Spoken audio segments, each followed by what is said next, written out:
Assalamualaikum warahmatullahi wabarakatuh. Jumpa lagi dengan Trik Belajar Channel bersama saya Yasin Yusuf.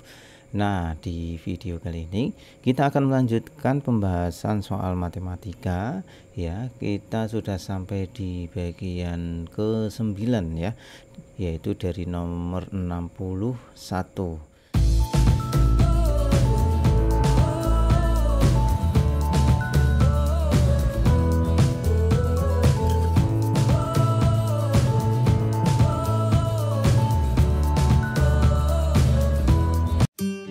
Nah, sebelum kita bahas soalnya, bagi teman-teman yang membutuhkan file soal yang kita bahas, sudah kita sediakan ya linknya di deskripsi. Jadi, biar lebih efektif dalam belajar, download filenya kemudian dicetak ya. Oke, langsung saja yuk kita bahas. Bagi teman-teman yang baru bergabung, baru bertemu dengan channel ini ya, perkenalkan channel ini adalah sebuah channel yang mengulas tentang soal-soal tes perangkat desa ya. Jadi langsung di subscribe biar tidak ketinggalan video-video terbaru dari kita. Baik teman-teman, untuk soal ke-61 ya, seorang pegawai kecil ya menerima gaji tahunan pertama sebesar 3 juta. Setiap tahun gaji tersebut naik ya, naik 500.000. Jumlah uang yang diterima pegawai tersebut selama 10 tahun adalah A 7.500.000, B 8 juta, C 52.500.000, D 55 juta. Nah, di soal nomor 61 ini ya, ini tentang deret dan barisan dan deret. Oleh karena itu, sebelum mengerjakan soal ini, teman-teman perlu ya menguasai apa itu deret, apa itu barisan gitu ya. Barisan dan deret ya, barisan dan deret materi yang mungkin saja teman-teman sudah pernah mendapatkan sewaktu ketika SMA ya. Kita ulas kembali untuk mengingatnya, bahwa barisan dan deret ya, contohnya seperti ini ya. Namanya barisan ya, ada bilangan ya, yang bilangan yang berbaris gitu ya. Jadi 2, kemudian 4, kemudian 6, kemudian 8, kemudian dan seterusnya. Nah, inilah yang disebut dengan barisan. Ini juga namanya barisan ya. 3, kemudian 6, kemudian 12, kemudian 24 ya, dan seterusnya gitu ya. Ini disebut dengan barisan. Antara yang pertama ini ya dengan yang kedua ini, coba perhatikan ada sedikit perbedaan ya. Coba dilihat, ini yang pertama adalah 2, kemudian yang kedua adalah 4 ya, kemudian 6, kemudian 8. Coba lihat polanya ya. 2 menjadi 4 itu diapakan? Ya, ditambah 2 gitu ya. Kemudian 4 menjadi 6 itu ditambah 2, 6 menjadi 8 juga ditambah 2 gitu ya. Ditambah 2 ditambah 2 berarti di sini berapa? 10 ya. Ya, karena ini ditambah dengan 2. Nah, coba lihat yang namanya barisan dari setiap suku ya, ini namanya suku pertama, suku kedua, suku ketiga dan seterusnya, itu selalu sama ya. Ya, dijumlah. Nah, gitu. Namun tidak hanya dijumlah, bisa jadi dikali. Misalnya lihat ini ya. 3, 6, 12, 24. 3 ke 6 gitu kan, berarti dikalikan dengan 2. 6 ke 12 diapakan? Dikalikan dengan 2. 12 ke 24 juga dikalikan dengan 2. Nah, gitu ya. Intinya yang namanya barisan itu adalah selalu konstan, entah itu dikali, entah itu dijumlah. Nah, seperti itu ya teman-teman. Nah, kalau mendapatkan pola ya seperti ini, pola yang pertama ini dijumlah ini disebut dengan aritmatika gitu ya. Untuk yang kedua ini, kalau sifatnya itu dikali ini disebut dengan geometri. Nah, seperti itu ya teman-teman. Ada aritmatika dan geometri. Kalau aritmatika perubahannya itu dijumlah gitu ya. Kalau geometri perubahannya adalah dikali. Nah, seperti itu. Nah, jadi jenis barisan ya, jenis barisan itu ada dua. Yang pertama adalah aritmatika, yaitu barisan aritmatika adalah suatu barisan dengan beda ya atau selisih antara dua suku berurutan selalu tetap gitu ya. Jadi antara suku pertama ya, ini namanya suku pertama, kemudian suku kedua, suku berikutnya, itu bedanya itu atau selisihnya itu selalu tetap ya. Yang namanya selisih, suku kedua dikurangi suku pertama berapa ini tadi? 2. Kemudian suku ketiga dengan sebelumnya ya, dengan sebelumnya berapa? 2 juga. 8 dengan sebelumnya 2 juga. Nah, seperti itu. Itu ciri khas dari aritmatika ya, bedanya atau selisihnya selalu sama gitu ya. Yang kedua adalah tentang geometri. Nah, bagaimana kalau geometri? Kalau geometri itu suatu barisan dengan rasio ya, kita sebut dengan rasio, yaitu pembanding antara atau pengali ya, pembanding atau pengali antara dua suku yang berurutan selalu tetap ya. Contoh ini, suku pertamanya 3, kemudian rasionya ya, rasionya atau pengalinya berapa? 2 gitu ya, pengaliannya 2.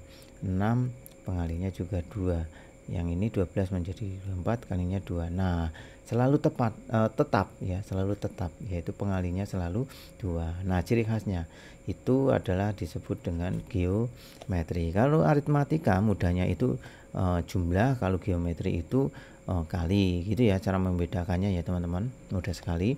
Nah, sekarang coba lihat aritmatika atau geometrinya. Aritmatika atau geometri. Ingat tadi teman-teman, kalau aritmatika itu ciri khasnya itu berubahnya jumlah gitu ya, tetap.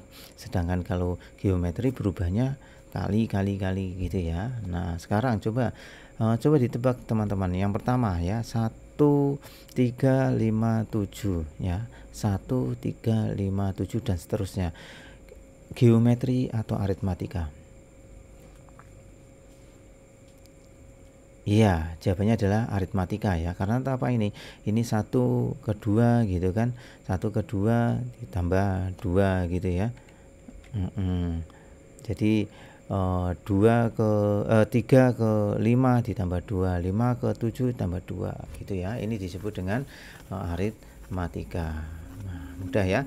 Selanjutnya coba 4, 7, 10, 13, aritmatika atau geometri?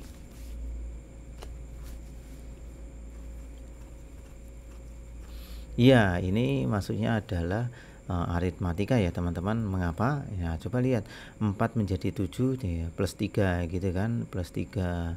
Nah, 7 menjadi 10 plus 3 juga, 10 menjadi 13 plus 3. Nih coba tebak teman-teman, ini berapa? Plus 3 berarti iya 16 gitu ya. Ini maksudnya apa? Aritmatika. Kalau yang ini 5, 10, 20, 40. Ya, kalau yang ini adalah geometri, benar. Ya, mengapa? Karena 5 menjadi 10 kali 2, 10 jadi 20 kali 2, 10 menjadi 40 kali 2. Yang ini kira-kira berapa ya teman-teman?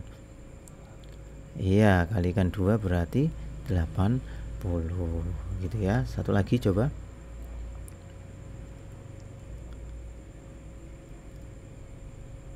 Geometri atau aritmatika?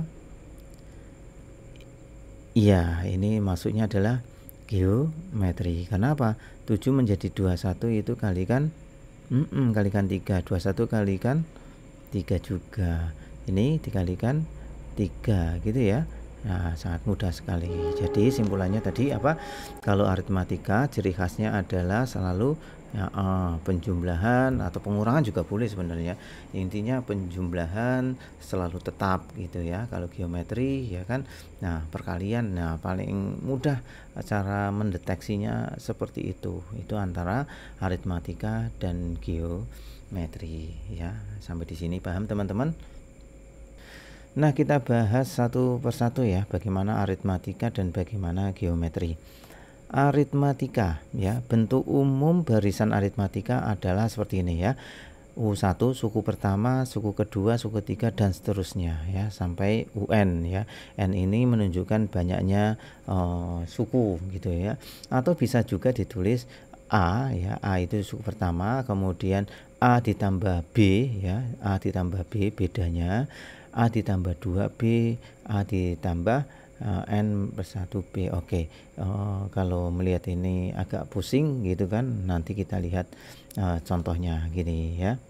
Misalnya gini, saya buat sebuah barisan gitu ya, ngarang aja nih misalnya 3, kemudian 6 gitu kan, kemudian 9, kemudian 12 dan seterusnya ya. Ini 3 ini ya disebut dengan suku pertama ya, suku pertama. U1 6 berarti suku kedua ya. 9 ini suku ke-3, 12 ini suku ke-4 gitu ya. Suku ke-5 kira-kira apa ya teman-teman? Iya 15 gitu ya. Oke, kalau suku ke-6 iya berapa teman-teman? 18 gitu ya. Lalu kalau suku ke 21 mau manual seperti ini terus? Ya tentu tidak ya. Nah makanya kita mengenal rumus suku ke N dari barisan aritmatika, yaitu UN sama dengan A plus N-1 kali B. UN itu ya, UN misalnya ini U21 berarti U21 sama dengan A. A ini adalah suku pertama ditambah tadi berapa, suku ke-21 dikurangi 1 dikalikan dengan beda. Baik, misalnya ini ya, saya ingin mencari suku ke-21 ya, suku 21. U21 sama dengan, saya tulis saja dulu rumusnya biar ingat, A plus ya 21 min 1 kalikan B gitu ya. UN sama dengan A plus N-1 kalikan B. Kebetulan N-nya adalah 21 yang diminta. Baik, A-nya berapa ini teman-teman? 3 gitu kan. Nah, kemudian 21 dikurangi 1 berapa? 20.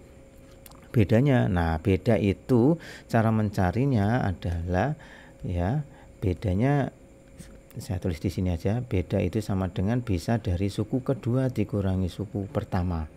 Suku keduanya berapa? 6 ya. Dikurangi suku pertama 3. Berarti berapa? 6 dikurangi ya 3 sama dengan berapa? 3 gitu ya. Berarti bedanya adalah 3. Cara mencari beda tidak harus dari suku kedua dan suku pertama. Nah, yang penting berurutan. Misalnya U3 dengan U2 juga boleh. Sama kan? 9 kurangi 6 sama 12 dikurangi 9 sama gitu ya. Itu mencari beda. Baik, sama dengan kita lanjutkan ya. Berarti 3 ditambah 20 kalikan 3 berapa teman-teman? Iya 60 gitu ya. Jangan dijumlah dulu baru dikali 3, salah gitu ya. Jadi dikali dulu baru dijumlah. Berapa ini?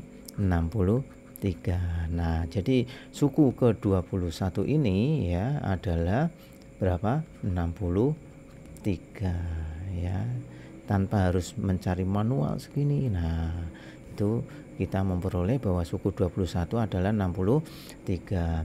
Kalau suku ke ya 99, nah tentu kita tidak menulis manual gitu ya, gunakan aja rumus seperti ini ya. Kita coba ya. U99 sama dengan A nya berapa tadi? Tulis saja dulu deh. A kemudian 99 kurangi 1 kalikan B. A nya berapa? A nya adalah 3. 99 kurangi 1 berapa? 98 dikalikan B. Bedanya adalah berapa? 3. Ini sudah kita cari kan. Nah 3 ditambah berapa? 98 dikalikan dengan 3 itu berapa teman-teman? Ya 294. Nah tinggal dijumlahin aja nih. Tambah 3 sama dengan 297. Nah jadi suku ke 99 ya, suku ke 297. Nah itu tentang aritmatika. Baik teman-teman, sampai di sini dulu. Teman-teman bisa diulangi lagi videonya. Tak bosan-bosannya kita selalu mengingatkan untuk teman-teman untuk selalu fokus ya sebelum ujian, belajar totalitas sebelum ujian, sehingga nantinya teman-teman ketika ujian bisa mengerjakan dengan lancar. Selain itu, nah teman-teman tanya ke panitia, ada nggak materi matematika gitu ya. Kalau ada teman-teman harus belajar, kalau tidak ada maka teman-teman bisa belajar ke materi yang lain. Sampai jumpa lagi, semoga bermanfaat. Wassalamualaikum warahmatullahi wabarakatuh.